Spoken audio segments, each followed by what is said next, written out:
folks, and welcome to another episode of the Snowies Camping Show. You are here with Ben and Lauren on this lovely Monday morning. How are you, Ben? I'm good. How are you? Now, good. There's a couple of things I want to say. Just ignored me. Sorry. It's a good start to the episode. It's habitual, you know. What, ignoring me? We're off topic already. You haven't even done the intro. Don't forget to subscribe wherever you're listening to your podcast, or whether you're on YouTube and you're also watching us. Probably make a balls of this episode already. Now, most of you listening today are probably hoping that you will be hearing the dulcet tones of Harry Fisher, but you won't be, because today we're talking about something nowhere near as exciting, but Groundsheets. But not to worry, Harry will be coming up soon. That was a fun episode. That was really fun. So don't be too mad. But, you know, I always say things like, oh, when we did that tent peg episode, you know, oh my God, it's so boring and whatever. But today we're talking Groundsheets, as I've just said, and I'm trying not to poo-poo the episode before we get started. But you have. You've been walking around going, oh, this is Groundsheets, really boring. We just wanted a topic to talk about. Well, I guess as most people would already know about me, I'm fairly opinionated, and the opinions that I do have are pretty strong, rightly or wrongly. I'm always open to other people's thoughts on things, and I have, whilst my own personal opinions whilst my own personal opinions haven't necessarily changed, I have heard arguments for things or other people's perspective on things that have made me think differently about it, right? I must admit, you said in the office earlier, it made everyone stand up with the words that come out of your mouth where I usually don't have an opinion, and everyone stood up and went, what? Did Lauren say that? But then you finished it with saying, unless it's well-researched, and then we all relaxed back into our chair. Correct. Thought, what do you mean Lauren doesn't have an opinion? Correct. Unless she knows a lot about it. Okay. So my opinion is like, who needs a ground sheet? Seriously. Mm-hmm. And that opinion has come from pretty much camping my entire life. Mm-hmm. And, you know, I'm 36 years old and I've never used a ground sheet, and we've camped in all sorts of environments, in all weathers, in all conditions, never used a ground sheet, with the exception of a super lightweight hiking tent, I think once on a trip, but otherwise I never used them. And so I often think when people ask about them, why? You don't need them. What's the big deal? It's just more money and it's an extra thing in your camp kit that's unnecessary. So when you say you've never used a ground sheet, what sort of you've got your van, so you don't even need a ground sheet or something to cover the ground under your awning to walk on if you want to protect from muddy ground or whatever. Yep. But using a tent, like what have you never used it, and what sort of flooring? No, like I've always used a tent, but I've never used a ground sheet. And all sorts of flooring on that tent? Types of like flooring? I think we used to have one of the old the Coleman, the 12 CV, Montana 12 CV. Oh, yeah. And before that we had some sort of dome tent. I had dome tents growing up. We've had like those canvas, what I used to call Legionnaire's tent, which are those triangular pyramid-looking touring tents. Oh, yep. Grew up with those. So they've all got, the ones you're talking about have all got reasonably heavy-duty floors, either that crinkly tarp polyethylene material or heavier PVC sort of flooring on it. And how are the floors on those tents? Are they, because I guess what people – we've got swaggers as well, and they're that like woven tarp looking material. Mm-hmm. And obviously when I was growing up there was nothing fancy or crazy out there. Yep. In terms of flooring materials. And how are the flooring materials in those tents now over the years? Do they still perform? They're fine. Okay. Yeah. Yep. Okay. I mean, the tent that I recently just inherited a tent from my uncle, which was a tent that I used to sleep in when I was 3 or 4 with my parents. And then he inherited it, and now I've inherited it because it's almost threadbare as a tent. It's canvas, so we've just got it for the kids in the backyard and whatever. The floor's fine. There's a couple of patches on there maybe, but we're talking like more than 30 years old. Never had a ground sheet under it. So the question I guess we're asking is, do you need one? And I think, well, you're of the no opinion. I think you said earlier you always win. I'm open, but I'm a no person personally. Okay, yeah, but you want to win this debate. That's what you said before. You always win the debates. But I've never actually. You always bring up private things that I say in the office that isn't necessary. Like, obviously, I don't necessarily want to win this debate. I guess it's just more of one of those things where I don't think I'm going to change my mind, but I'm happy for people to try because I always want to learn new perspectives and learn new things. And, you know, I am open to changing.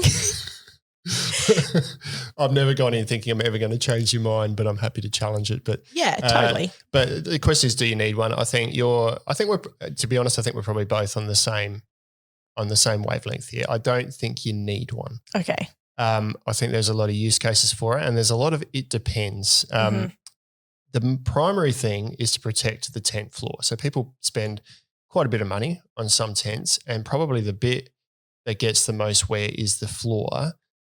With the exception of the fly sheet that sits out in the UV for a long time, that can be probably more damaging than a lot of grounds that you're going to camp on. But in terms of protecting the floor, it really just needs to be protected in the high traffic area because for the most part, your tent floor has got mats and things in it that you're not going to walk on. You're sleeping on it, and it's not doing much to the floor on the ground. It's just, it's soft. If you're on grass, it's even less of an issue. So I think you only really need to protect the tent floor, and I use it to protect the tent floor just inside the door where you might step in, take some shoes off, and you're walking over that bit all the time. Putting a lot of weight there if you're hopping from one foot. Yeah, particularly and mainly if you're on particularly hard ground. So we're talking outback Australia. If you're camping in a lot of vehicle-based campsites that might be gravel, they can be quite harsh on the floor. So you probably do need some protection at the tent at the doorway if you want to carry that. But you're still going to get a long life out of a lot of the flooring without having that there anyway. That's my take on protecting the floor. I mean, they do. I know that there are sort of some arguments as well. In the sense that not only do they protect your floor from wear and tear, but when you're packing up, it can make it easier because your tent floor might not be as wet or it might not be as dirty or dusty or whatever. And I think from a convenience perspective, that might appeal to some people. For me, I've always just had a dustpan and brush just tucked in a corner of the car somewhere. And when you pack up, you just get your brush out and you brush down. You fold your tent, you brush it off a bit. You fold your tent, brush it off a bit. You know, like for me, that's not a big deal. And that side of things, I also sort of appreciate the ritual of that, I guess, a bit because it also gives you an extra element where you do need to pay attention to your floor. So you're like, oh, look, if there's a little spot there, I don't know. Do you know what I mean? I just like that ritual. But for some people, maybe that's not appealing. But then I think if you're packing up your tent and it's drier and it's cleaner, then you've just got your ground sheet, which is as muddy or as dirty or as wet or as whatever as your tent would have been. So now you just have two things that you have to pack up. Yeah. And two things that have to be cleaned, although one may be less than the other. Do you know what I mean? Yeah, no right or wrong again. But if it's really muddy, I use a ground sheet so that my tent stays dryish, packed away, and then that ground sheet just goes in like my wheel bag. And I don't need to clean it up or anything. It just stays muddy. So it's not even something you bother with. Not even, it's just a dirty, wet thing that goes out first and the tent stays reasonably clean then. So, but I'm carrying something extra. Yeah. I mean, also when I'm talking about ground sheets as not necessarily being something you need, I'm talking more specifically for under your tents and things like that, whereas I do see and appreciate value of them being used in annex, like as an annex mat or things like that. I think there's definitely a stronger argument for them there. But I do know that sometimes having a ground sheet can improve condensation, and whether or not I don't know whether or not it's equally so with the mesh as it is with, say, a solid tarp, but it can sort of limit the amount of moisture that rises up from the ground, and therefore, can, especially in your annex space, if you've got your annex set up and your kitchen stuff and everything, and then in the morning you wake up and everything's wet because it's dripping off your veranda. If you have a ground sheet, sometimes that can help improve that situation. That's not something I've ever actually thought of. I've used a mesh ground sheet, but I guess that especially if it's a partially enclosed annex or awning on the front of your tent, and I guess it makes sense that a non-water permeable layer on the ground is going to stop that moisture coming up. Yeah, because predominantly, I guess we're talking ground sheets. We're talking mainly about the thing that goes, whether you need that thing that goes between your tent floor and the ground, but the same thing can be used to cover the floor in an annex or an awning as well. And Sorry, go. No, you're right. No, I was going to say, having said all of that, a caveat probably is that depending on the style of camping that you do, some campgrounds and caravan parks, it's a requirement if you have a tent for you to have a ground sheet. Mm-hmm. And it has to be a permeable ground sheet, like a shade cloth, because it prevents the grassed areas in their caravan park from dying off, especially if you're camping for a week or something like that. Yep. And I think it's something to do with having like that airflow barrier between your tent and the grass. Okay. So that somehow the grass can still expirate and there's a certain element of airflow there, which allows it to not completely die. Yeah, I don't know about the science of that. I'm not sure. A lot of them now do just have a pad with a permanently pinned out ground sheet that you set your tent or caravan up on. So I think it is just to make the grounds easier to maintain, because otherwise they end up with dead patches of grass. And those, if in the busy season, that grass probably sees a couple of hours of sunlight if it's lucky a day, because one person packs up and leaves, the next person comes in and sets up, and it's on the same spot and the grass just dies. Yeah, completely.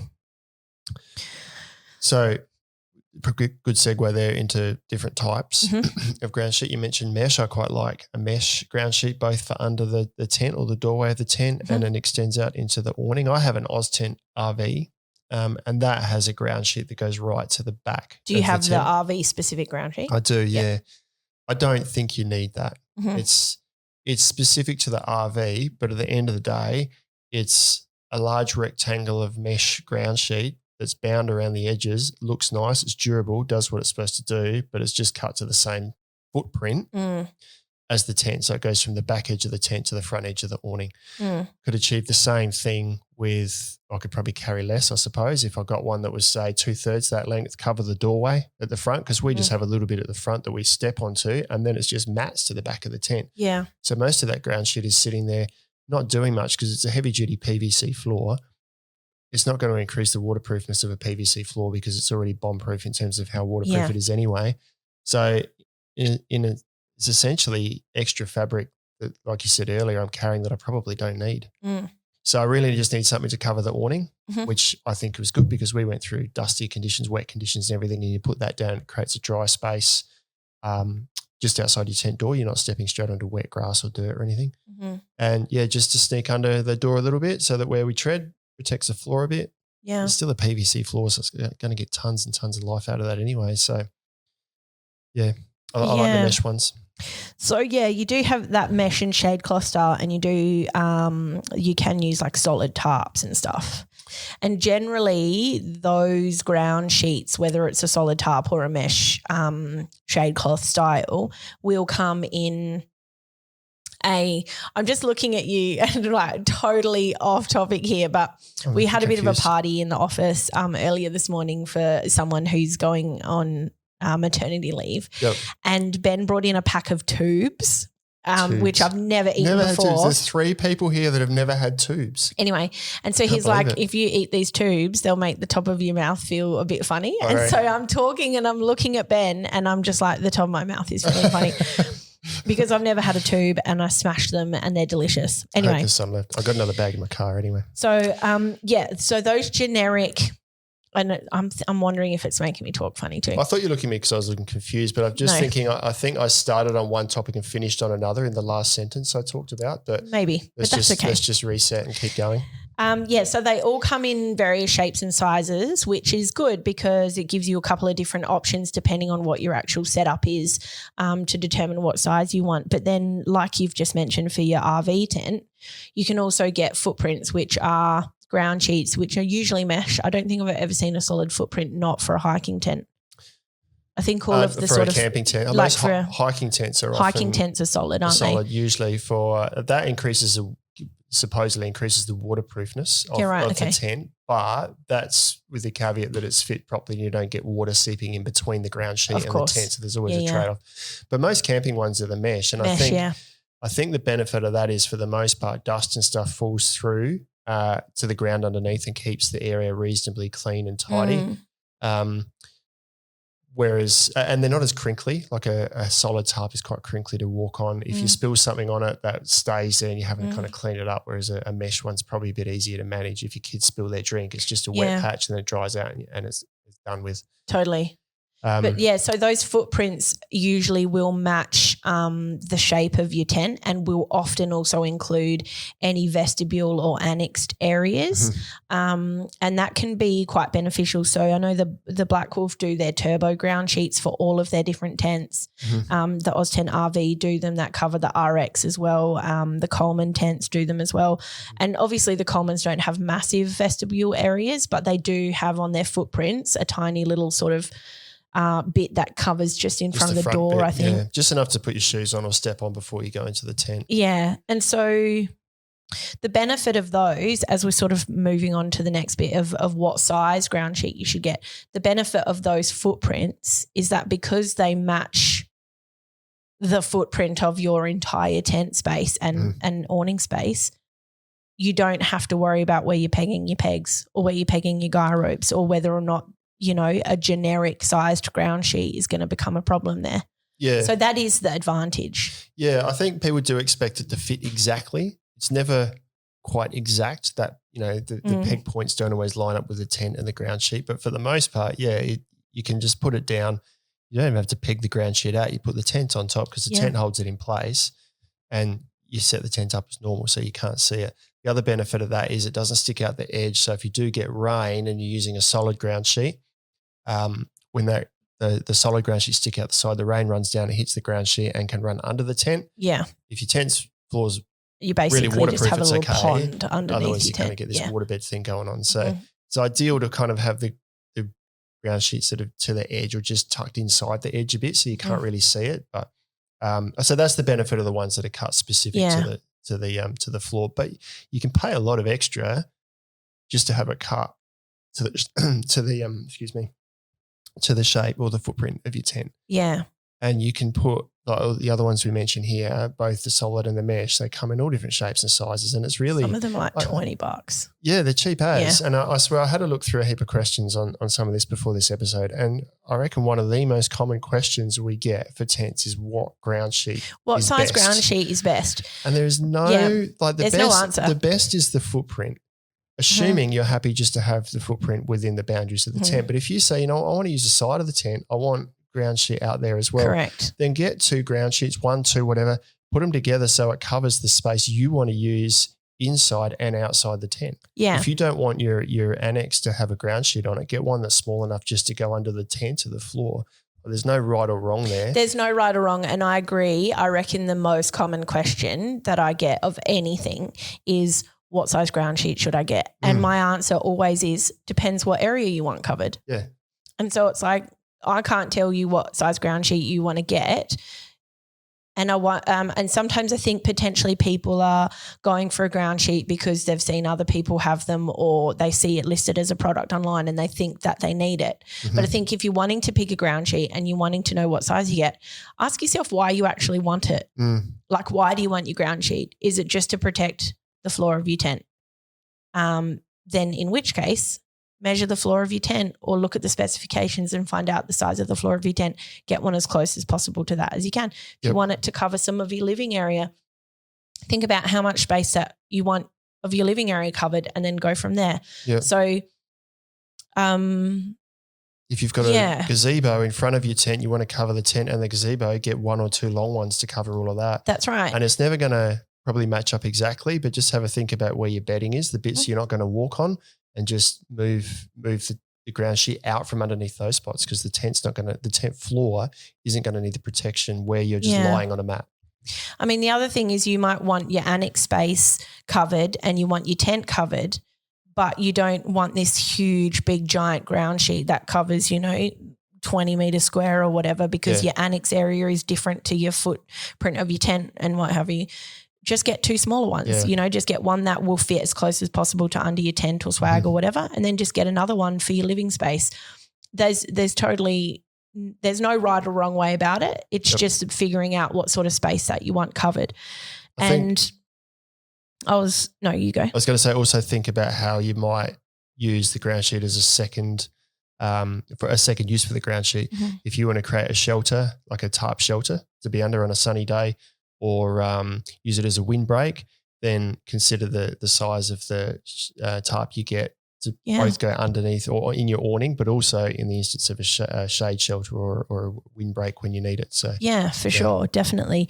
And I think you can even, doesn't matter if it's solid or mesh, you can have a double use for that. You know, like a shade cloth, if you wanted to set it up like a tarp shelter, it's still going to give you shade. Yeah. It's quite often cooler because it breathes. Correct. So, and it's still going to be a good windbreak in the sense that you'll still let air through. So it probably might even be a better windbreak in a lot of situations because you don't have so much stress on it like a big sail on a ship. There's still air moving through. It's quieter. But it's not going to you still get breeze, but you're not going to, do you know what I mean? It slows down the wind.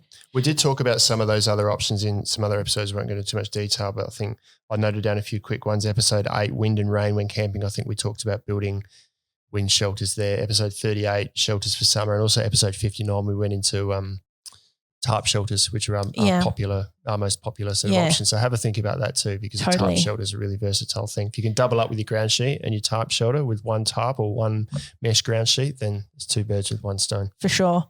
And I think that having more than one ground sheet of varying different sizes gives you a lot of flexibility. If you get to a particular campsite and you want to set up a little bit differently to how you set up before, you've got room to move there. The only probably, as we mentioned before, if you get a footprint that fits your tent and annex area or whatever, like perfectly, if you're getting a generic one, sometimes that can require you to peg through your ground sheet, especially with, I've seen setups like a 4-person tent, for example, but a massive ground sheet because they want to put their tent there and they want to have almost like a moat around their whole tent where it's covered with annex matting or ground sheet or whatever, which is great because that, you know, that's set up for that person. But what that requires is for you to peg through your ground sheet. Yep.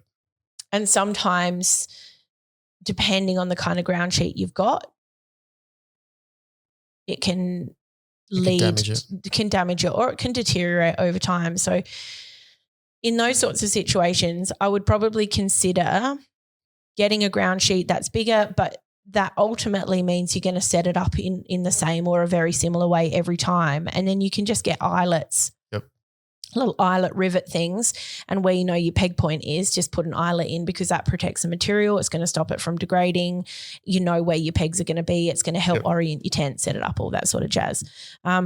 Whereas if you do it differently all the time and you have this massive oversized ground sheet, you're just going to end up with it covered in holes over a year or 2 of camping trips. Which is not necessarily a bad thing until they become big holes. If you've got little holes over a ground sheet, it's still, especially a mesh one, it's still doing the job. So I wouldn't be too concerned about it. Yeah. We focused a fair bit on ground sheets for camping tents, but hiking tents is, we did touch on it before, but it is a slightly different story, and there are certainly some benefits to ground. They're more so called footprints for hiking tents. I think with a hiking tent, it's beneficial to have it because the floors are usually much lighter weight, and they often put that lighter weight floor in with the consideration that you're going to use that with a footprint to try and save weight, because weight's a big thing. Mm-hmm. But you also have a lot of benefits with a footprint for a hiking tent in that you can, a lot of them, I use the MSR Hubba as an example, and there's a lot of tents out there, can be set up in multiple formats, and one of them being the ground sheet with a footprint with just the fly sheet over the top and no inner. Yeah. So you need the footprint. Not always, some just use straps, but a hiking tent's a slightly different consideration to what we're talking about here. Correct. But you can just use, I mean, I know for many years I just used I had a silver slightly heavier duty space blanket. Okay. It was my space blanket, but it was also my ground sheet. Yeah, that's a great idea. It fit under my tent. Once again, it fit where I was sleeping or where I was sitting on the floor. I didn't worry about all the edges. But that was also a small tarp if I wanted to sleep under it. It was silver on one side, blue on the other, so I could use it for emergencies. Yeah. I could just sleep straight on that on the ground if I wanted, so I had multiple uses. So I didn't have the specific footprint, but I had this that I just tucked under the high traffic area of the hiking tent. I have seen people potentially use foam interlocking squares to go underneath their tents as well. And I'm not sure, I'm sure that would be quite a functional option, but I'm not sure that that's something that I would commit to. I've never done it. My immediate thought is if it's wet, I'm going to end up with these soggy big foam, soggy things afterwards. And do they actually stay linked together? I think from new they're sort of linked together, but over time do they sort of soften and separate? and you got to put them all together each time. And there's all the long bits that go around the edge. Do you take them? Do you not take them? I think a ground sheet's an easier solution. But if you want actual padding on the ground, yeah, that's a true. good option. Maybe a bit of insulative properties to a certain extent. I don't know. Yeah, or Caravan Annex is foam as well. That's probably it's not as thick, but that might offer a bit more insulative sort of. Yeah, properties. it's sort of like the stuff that you put inside your drawer. Yeah, that non-stick mat stuff. The non-stick mesh mat stuff. I've seen huge, big annex mats like that. Yeah, it's usually sort of a bit softer underfoot and things like that as well. Yeah, I don't know how they go on really rough ground. Being foam, they might deteriorate, but they're good for caravans to put on. If you've got concrete sort of ground where you set your caravan up or on top of grass, that sort of thing. I do want to say, full disclosure, that after a recent trip, I have been considering getting some annex mat, like sea gear mat for annex matting and things like that. But not sure if I'd ever get one for the kids, swaggers or anything like that. Expensive, but it's really good. I think I said in another episode, didn't know what it was for. A chopper pad or something. Helicopter landing pad. But they're expensive. They're like 2 or 3 layers and really good. But you can get I probably wouldn't be putting a tent peg through my sea gear mat. Oh, no way. I wouldn't either. I'd want to be looking after that one. But if you look after it, it lasts forever. But you can get certainly much more affordable options that I don't like the disposable nature of it. But if you decide to put a few tent pegs through it and you get some holes, you're going to get more than your life out of it before it has to go to the rubbish bin. And even then you could probably chop it up and use it as small doormats and stuff as well. Yeah, so, yeah. For sure. Yep.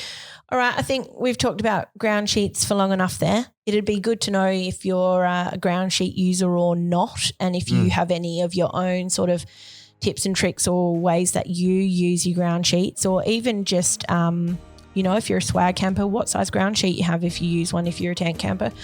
If you use ground sheets, let us know what your setup is. Chuck it in the YouTube comments or head to our Facebook group. Different use cases help people to decide what they might want to use it for. Definitely. Yeah. And we always love a photo. Send us a photo. Oh, yeah. Someone else's setup. Awesome. Have a really great week and we will see you next Monday. Let's go. See you later.